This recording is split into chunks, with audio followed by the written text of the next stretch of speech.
नमस्कार दोस्तों, मेरा नाम है विमल सिंह। बालाजी स्टडी अड्डा में आपका स्वागत है। बीटीसी डीएलएड तृतीय सेमेस्टर के जो आपके पेपर हो रहे हैं उसका सॉल्यूशन हम करा रहे हैं 2020 का। आज जो है वो 4 नवंबर 2020 जो है वो तारीख है। तो इससे पहले के जितने भी पेपर हो चुके हैं, सातों पेपर, ये 8वां पेपर है, तो सभी मैं करा चुका हूँ। और प्लेलिस्ट एक अलग से आपको तृतीय सेमेस्टर 2020 की वीडियो के डिस्क्रिप्शन में मिल जाएगी, जहाँ पर सभी पेपर आप देख सकते हैं।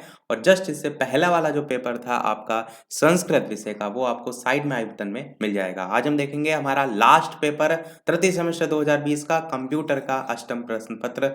चलिए देखते हैं। 5 बहुविकल्पीय। पहला प्रश्न है आपका, डेटाबेस जो है उसके तत्व हैं, फील्ड है, रिकॉर्ड है, फाइल है या सभी है। तो आप क्या कहेंगे? फील्ड, रिकॉर्ड, फाइल में से कौन सा सही होगा? आप कहेंगे ये सभी आपका बिल्कुल सही होगा। डेटाबेस के तत्व कह लीजिए, डेटाबेस के एलिमेंट कह लीजिए। तो उसमें आपका पहला आता है फील्ड, जिसे हम कहते हैं क्षेत्र कहते हैं। दूसरा आपका आता है रिकॉर्ड, जिसे हम अभिलेख कहते हैं। और तीसरा आता है आपका फाइल, जिसे हम टेबल या सूची के नाम से जानते हैं। तो ये आपके 3 जो है वो हो जाएंगे। देखते हैं आपका दूसरा प्रश्न। इनमें से किसका उपयोग डाटा भंडारण के लिए नहीं होता है, ये आपको बताना है। पेन ड्राइव का यूज होता है, बिल्कुल होता है। हार्ड डिस्क का भी यूज होता है। मेमोरी कार्ड तो नॉर्मल सब यूज करते हैं। तो बचा क्या? Light pen. इसका यूज आप डाटा भंडारण के लिए नहीं करते हैं। नहीं पूछा गया था, तो आपका ऑप्शन 3 वाला बिल्कुल सही हो जाएगा। तीसरा प्रश्न है, प्राचार्य के लिए जो संप्रेषण उपकरण है उपयोगी कौन सा? इसमें बताना है आपको। प्राचार्य के लिए पूछा गया है। संप्रेषण मतलब कम्युनिकेशन उपकरण उपयोगी इनमें से टेलीफोन, मोबाइल है, परिवीक्षण उपकरण या स्पीकर है, फैक्स सेवाएं हैं या सभी है। तो आप देखते हैं, जो प्राचार्य होता है टेलीफोन, मोबाइल का तो यूज नॉर्मल करता ही करता है।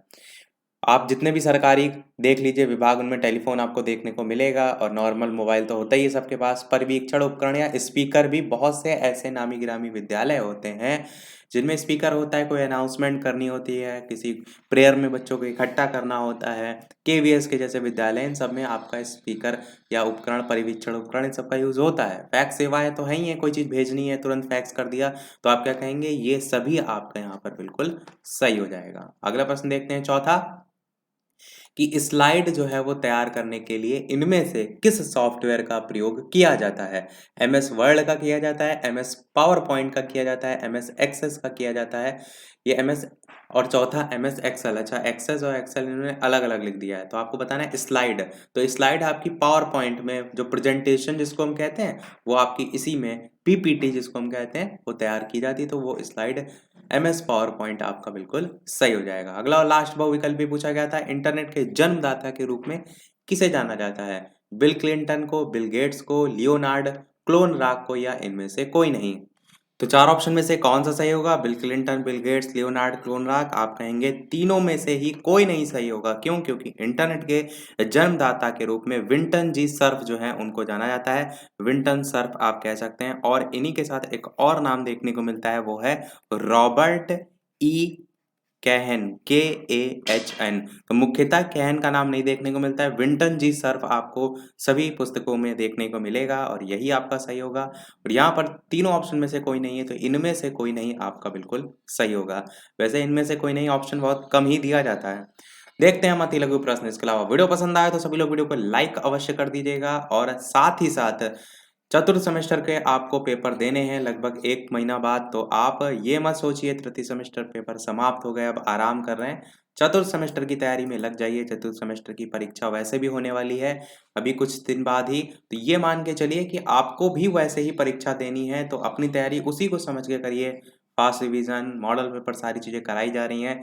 आप भी साथ में देखते हुए चलिए, ताकि आपको बाद में ज्यादा अपने ऊपर प्रेशर ना झेलना पड़े। वैसे अभी 1-2 दिन एंजॉय कीजिए, माइंड फ्रेश कीजिए, उसके बाद की बात है। देखते हैं हमारे अति लघु प्रश्न। भारतवर्ष में सर्वप्रथम रेडियो स्टेशन का उद्घाटन कब हुआ? तो इसमें अलग अलग सन है आपके। देखिए, अगर रेडियो प्रशासन की शुरुआत की बात की जाए तो आप कह सकते हैं वही लगभग 1920 का दशक। पर अगर पहला कार्यक्रम बात करें, जो यहाँ पर भी क्या पूछा गया है, सर्वप्रथम रेडियो जो स्टेशन है इसका उद्घाटन कब हुआ, तो आप कहेंगे जो पहला कार्यक्रम है वो 1923 में मुंबई के रेडियो क्लब द्वारा जो है वो रेडियो क्लब द्वारा प्रसारित किया गया था। इसके बाद 1927 में, कब? 1927 में 2 निजी ट्रांसमीटर जो हैं मुंबई और कोलकाता, भारत में रेडियो प्रसारण की जो शुरुआत है एक्चुअल में 2 सन आपको देखने को मिल सकते हैं, एक 1927 और एक 1923। 1923 में मुंबई के रेडियो क्लब द्वारा प्रसारित हुआ था, पर 1927 में क्या हुआ था, 1927 में मुंबई और कोलकाता में प्रसारण की शुरुआत हुई थी। 2 निजी ट्रांसमीटर से ये शुरुआत जो है वो हुई थी। तो अति लघु में आया था, तो आपको सारे यहाँ पर चीज़ें जो है वो लिखनी चाहिए। अगला देखते हैं प्रश्न हमारा 7वां, स्लाइड जो है वो स्लाइडें जो है वो कितने प्रकार की होती हैं? तो पावर पॉइंट के संदर्भ में प्रश्न पूछा गया। पावर पॉइंट में आपकी स्लाइडें होती हैं तो टोटल 4 प्रकार की। पहली टेक्स्ट लेआउट। टेक्स्ट लेआउट में क्या होता है, जो भी सारी चीज़ें लिखी होती हैं वो टेक्स्ट बेस्ड होती है, उसमें किसी प्रकार की पिक्चर, वीडियो ये सारी चीज़ें नहीं होती हैं। दूसरी होती है आपकी कंटेंट लेआउट। इसमें क्या होता है, कंटेंट आप जैसे कि आप देखते हैं बहुत से ऑफिस वगैरह में आपको कोई वीडियो दिखाना है, कोई प्रेजेंटेशन दिखानी है, तो उसमें आप इमेज ऐड कर रहे हैं, वीडियो ऐड कर रहे हैं इस टाइप की, तो वो आपकी होती हैं कंटेंट लेआउट। तीसरी आपकी होती है टेक्स्ट और कंटेंट लेआउट, तीन दोनों को मिलाने के बाद जो बनती है। ऐसा थोड़ा नहीं है कि टेक्स्ट लेआउट में केवल टेक्स्ट ही आप यूज़ करेंगे, कंटेंट में केवल कंटेंट।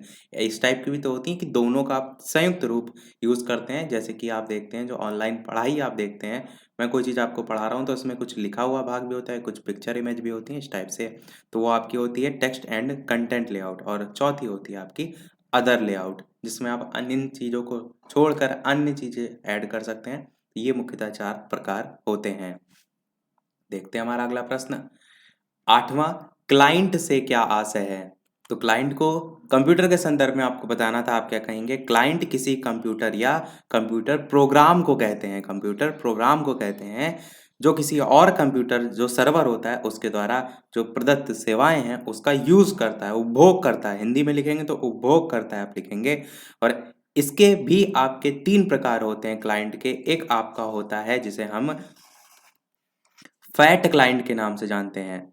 दूसरा आपका होता है थिन क्लाइंट के नाम से और तीसरा होता है आपका हाइब्रिड क्लाइंट के नाम से।